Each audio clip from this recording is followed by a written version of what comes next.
5 सितंबर 2025 को बर्नौल की सेल बढ़ने वाली है। मगर क्यों? क्योंकि अभी तक तो कुछ लोगों की कश्मीर फाइल्स से मची जलन ही खत्म नहीं हुई थी, और अब बंगाल फाइल्स देखने के बाद तो कई दिन उन्हें बैठने में भी तकलीफ होने वाली है।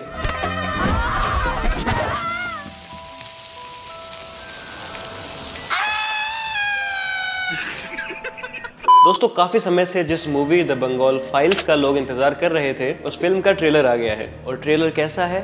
आई ओपनिंग। इस फिल्म में भारतीय इतिहास के ऐसे काले दिन का सच दिखाया जाएगा जिस दिन हजारों की संख्या में कलकत्ता की सड़कों पर निर्दोष लोगों को धर्म देखकर मारा गया था और लाखों लोग बेघर हुए थे, यानी द डायरेक्ट एक्शन डे। दिल नहीं भरा तो जिन लोगों को कोलकाता भी चाहिए, इसलिए डायरेक्ट एक्शन डे मना रहा है। खैर, आज भी धर्म देखकर लोगों को मारा जा रहा है। 80 साल हो गए लेकिन सोच नहीं बदल रही है। अपना प्रोपोगेंडा फैलाते हैं। हाँ, पहलगाम भी बीजेपी का प्रोपेगेंडा था और डायरेक्ट एक्शन डे भी बीजेपी का ही प्रोपेगेंडा होगा, बीजेपी के बनने से 34 साल पहले।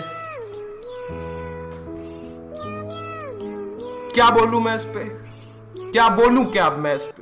अफसोस, जैसे भारत के लोगों को कश्मीर में हुए कश्मीरी पंडितों के नरसंहार के बारे में जानकारी ही नहीं थी, ठीक उसी तरह अधिकतर भारतीय लोगों को डायरेक्ट एक्शन डे यानी बंगाल में हुए हिंदुओं के नरसंहार के बारे में पता ही नहीं है। कितने दुख की बात है। Thanks to our education system, जिसने मुगलों से लेकर डायरेक्ट एक्शन डे और कश्मीरी पंडितों के जेनोसाइड तक हमें बेस्ट इंफॉर्मेशन यही देनी से ही समझी कि औरंगजेब तो जिंदा पीर था। अरे बेटा, इससे भी कोई नीच ख्याल हो तो मन में ना रखो, वो भी बता दो हम।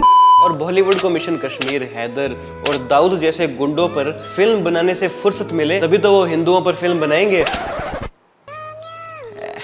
अरे ज्ञान नहीं यार, सच सुनना है हमको।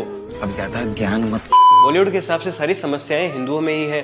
पीके का आमिर खान हिंदुओं की अंधभक्ति को ही तो एक्सपोज करता है। ये लग गया फैक्ट्री मां मसी, ये हो गया थोड़ी सा इन्वेस्टमेंट, ये हो गया इनागुरेशन। ये सब क्या देखना पड़ रहा है? अच्छा है मैं अंधा हूँ। एक फिल्म में पंडित तो दलित की परछाई भी अपने ऊपर नहीं पड़ने देता। नमस्कार लेकिन चाचा जान उसके हाथ से पानी पीकर जातिवाद का ही सफाया कर देते हैं। जीती रहो बेटी, जीती रहो। एक गिलास पानी तो पिला दो मुझे। हाँ साहब, आप हमारा छुआ पानी पिएंगे? अरे तो क्या हुआ?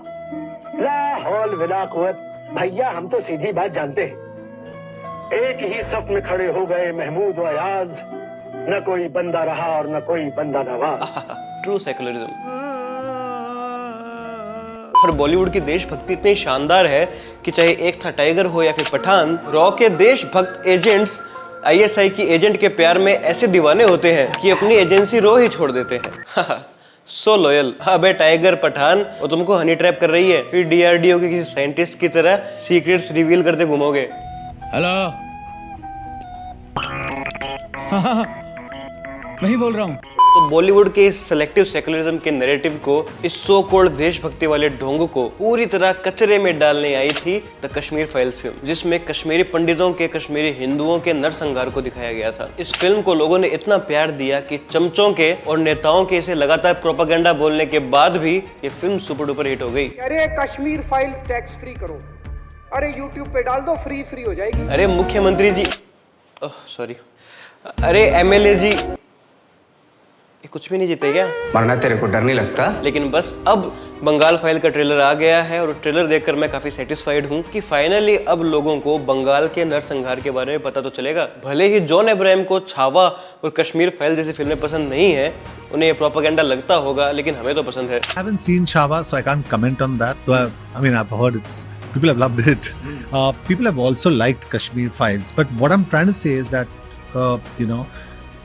when films are being made with the intent to sway people in a hyper-political atmosphere and they find an audience, that's scary. And to answer your question, no, I've never been tempted. And I'm never going to make those kind of films. अरे John साहब, आप तो कहते थे कि मैं तो OTT वाला हीरो भी नहीं हूँ। सुना है आपकी फिल्म डायरेक्ट ओटीटी पर आ रही है। अरे थोड़ा समय खराब चल रहा हो भाई, दिमाग काम ना कर रहा हो। बंगाल फाइल्स के ट्रेलर की पहली लाइन ही हमारी हिपोक्रेसी को एक्सपोज कर देती है। अपना नाम बताओ। तैमूर। लेकिन सोचो, सन 2050 जब ये इंडिया का पहला युवा माइनॉरिटी प्राइम मिनिस्टर बनेगा, तब हमारी डेमोक्रेसी की कितनी बड़ी जीत होगी। बिल्कुल, ये तमाचा है सेलेक्टिव सेक्युलरिज्म पर और वामपंथियों के चेहरों पर, जिन्हें लगता है कि सेक्युलरिज्म का मतलब सिर्फ एक धर्म के लोगों को एम्पावर करना है। अरे भाई, चाहे युवा हिंदू प्रधानमंत्री बने या युवा मुस्लिम, उससे सेक्युलरिज्म का क्या लेना देना। और अगर बात यह है कि नहीं माइनॉरिटी के व्यक्ति के पीएम बनने का मतलब है कि लोगों के बीच प्यार बढ़ गया है, तभी तो उसको प्रधानमंत्री बनने दे रहे हैं, तो भाई साहब आज से 21 साल पहले देश के प्रधानमंत्री एक सिख बने थे। डॉक्टर मनमोहन सिंह का उदाहरण तो नहीं देते हो आप। सिखों की संख्या तो उल्टा मुसलमानों की संख्या से भी कम है, तो ये हुई ना सेक्युलरिज्म की जीत। और वो तो 2 बार प्रधानमंत्री बने थे। मतलब भारत के सेक्युलरिज्म की जीत तो आज से कितने साल पहले ही हो गई। लेकिन नहीं, सेक्युलरिज्म के सक्सेस का पैमाना इन्होंने सिर्फ एक कम्युनिटी के खुशी पर सेट कर रखा है। डीएनए एक है।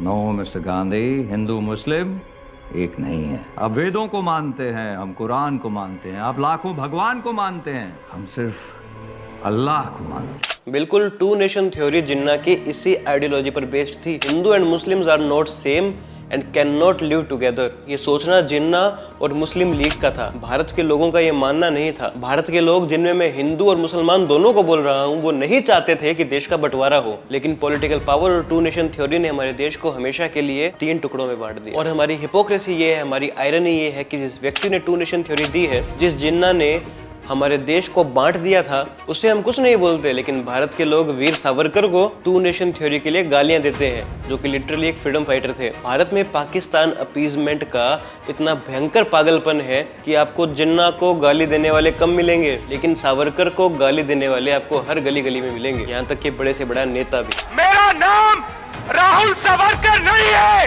मेरा नाम राहुल गांधी है। मैं सच्चाई के लिए कभी माफी नहीं मांगूंगा, मर जाऊंगा मगर माफी नहीं मांगूंगा। कुछ ज्यादा नहीं हो गया ये? मतलब कुछ भी। अरे भाई, जिस देश के नेता अपनी पत्नी पर अभद्र टिप्पणी करने वाले को खुलकर कुछ नहीं बोल सकते क्योंकि उन्हें वोट बैंक का डर है, उस देश में धर्म के आधार पर देश तोड़ने वाले जिन्ना को गलत बोलने वाले नेता कहां से आएंगे? इनका तो वोट बैंक हिल जाएगा। ये फिल्म ये अनअपोलोजेटिकली दिखाएगी कि द डायरेक्ट एक्शन डे के दिन देश के सो कॉल्ड मेजोरिटी हिंदुओं का इसी देश में जीना मुश्किल हो गया था। जिसको नहीं पता मैं बताता हूँ। डायरेक्ट एक्शन डे बंगाल में एक ऐसा खूनी खेल हुआ था जिसके चलते हजारों लोग मारे गए थे। 1946 में ब्रिटिशर्स ने ये डिसाइड किया था कि अब वो इंडिया छोड़ने वाले हैं, लेकिन सबसे बड़ा सवाल था कि भारत अखंड रहेगा या नहीं। मोहम्मद अली जिन्ना, जो कि मुस्लिम लीग का नेतृत्व कर रहे थे, उनकी डिमांड थी कि मुसलमानों के लिए एक अलग देश होना चाहिए, पाकिस्तान। उनका यही मानना था कि अगर हमें पाकिस्तान नहीं मिलेगा, हमें अपने लिए अलग देश नहीं मिलेगा, तो हम अपने हक के लिए डायरेक्ट एक्शन डे करेंगे। 16 अगस्त 1946 को बंगाल में मुस्लिम लीग ने एक हड़ताल और प्रोटेस्ट बुलाया, लेकिन ये प्रोटेस्ट कोई शांति मार्च नहीं था। ये थी शुरुआत खौफनाक दंगों की। कोलकाता की सड़कों पर हिंदू कम्युनिटी के खिलाफ खून खराबा शुरू हुआ और सिर्फ 3 दिनों में ही फूल सा कलकत्ता शहर बुरी तरह बर्बाद हो गया। लोगों के घर लूट लिए गए, लोगों को मारा गया, उनके बाजार लूट लिए गए, सड़कों पर लाशों के ढेर थे। ऐसा माना जाता है कि उस समय 5000 से भी ज्यादा लोग मारे गए थे। ये था वो दिन जिसे हिस्ट्री में द डायरेक्ट एक्शन डे या फिर द ग्रेट कैलकाटा किलिंग्स कहा जाता है। तो द डायरेक्ट एक्शन डे कोई नॉर्मल राइट नहीं था, वो एक मोमेंट था जिसने बता दिया कि भारत अब अखंड नहीं रह सकता। इसी इतिहास को बंगाल फाइल्स में दिखाया जाएगा और साथ ही साथ बताया जाएगा गोपाल पाठा की उस ब्रेवरी को जिसके कारण न जाने कितने हिंदुओं की जान बची। जी हाँ, गोपाल पाठा वही है जिन्होंने डायरेक्ट एक्शन डे के समय हिंदुओं को यूनाइट करके दूसरी तरफ से आने वाले हमलों के खिलाफ रिटेलिएट किया था। उन्हें समझ आ गया था कि जिंदा रहना है तो गांधी के अहिंसा वाले मार्ग पर रहकर जिंदा नहीं रह सकते, हमें वायलेंस का जवाब वायलेंस से देना पड़ेगा। क्योंकि हम सब नशे में चूर हैं और इस नशे का नाम है गांधी की अहिंसा। आप ऐसा मान लीजिए कि अगर गोपाल पाठा नहीं होते तो शायद भारत का नक्शा आज से कुछ अलग होता। मैं चाहता हूँ उन पर एक अलग से वीडियो बनाना, गोपाल पाठा जी पर। अगर आप इस वीडियो पर 500 से ऊपर लाइक कर दें और 100 से ऊपर कमेंट कर दे, मैं अगली वीडियो इन पे ही बनाऊंगा। प्लीज कमेंट करके बताइए। अगर बंगाल पाकिस्तान को दे दोगे तो क्या बंगाली संगीत, बंगाली भाषा, बंगाली खाने को भी दे दोगे?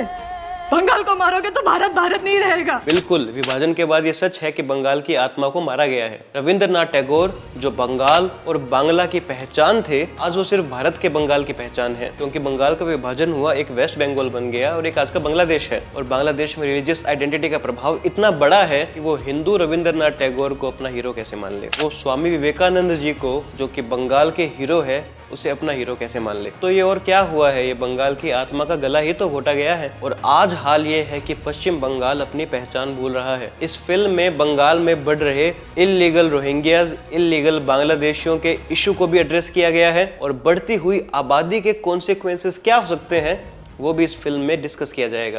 जब इलीगल इमिग्रेंट्स 10% हो जाते हैं तो ये वोट बैंक बन जाते हैं। 20% हो जाने पर ये अपने राइट्स की डिमांड करते हैं और 30% होते ही नई कंट्री की डिमांड करते हैं। जिस हिसाब से बांग्लादेश से वेस्ट बंगाल में लगातार इल्लीगल लोग आ रहे हैं, ये क्लियर साइन दिख रहा है कि वेस्ट बंगाल नेक्स्ट कश्मीर बन सकता है। ये पार्टीशन आज खत्म नहीं, शुरू हुआ है।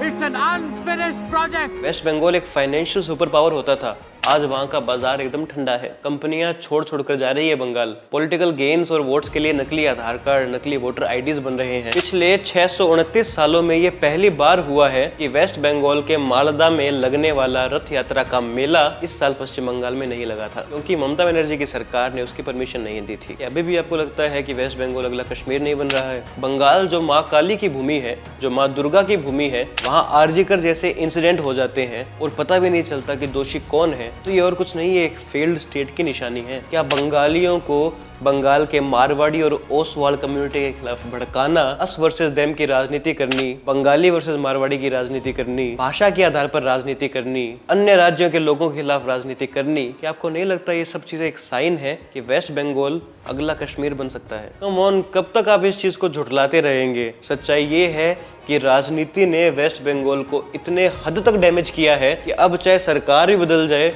कोई और सरकार भी चुनकर आ जाए, लेकिन ऐसे जहर बो दिए गए हैं कि उनसे उगने वाले वृक्ष जहर के ही फल देंगे और दृश्य ऐसा होगा कि शायद हम देख भी ना पाए। मुझे इस फिल्म का ट्रेलर अच्छा लगा। अनुपम खेर, मिथुन चक्रवर्ती, दर्शन कुमार, पल्लवी जोशी, एक से बढ़कर एक अच्छे एक्टर्स है इसमें। इस फिल्म में उन निर्दोष लोगों की सच्चाई दिखाई जाएगी जिनका दोष बस यही था कि वो हिंदू थे और अनडिवाइडेड भारत चाहते थे। अगर आपको अभी भी लगता है ये सब एक प्रोपेगेंडा है, मेरा इतना बताने के बाद भी आपको ये प्रोपेगेंडा लगता है, तो कोई बात नहीं, मैं आपकी मानसिकता को जानता हूँ। कश्मीर के लोगों के साथ जो हुआ वो भी आपको प्रोपेगेंडा लगा था, बंगाल के लोगों के साथ जो हुआ वो भी आपको प्रोपेगेंडा लग रहा है। आने वाले समय में जो शायद आपके साथ भी होगा, प्लीज उसे भी प्रोपेगेंडा समझ के ही भूल जाइएगा और चुपचाप सहते रहिएगा। आपको क्या लगता है मुझे कमेंट सेक्शन में बताइएगा। वीडियो को प्लीज लाइक कीजिएगा, चैनल को प्लीज सब्सक्राइब कीजिएगा, इससे मुझे बहुत मदद मिलती है। वीडियो प्लीज ये कमेंट कीजिएगा।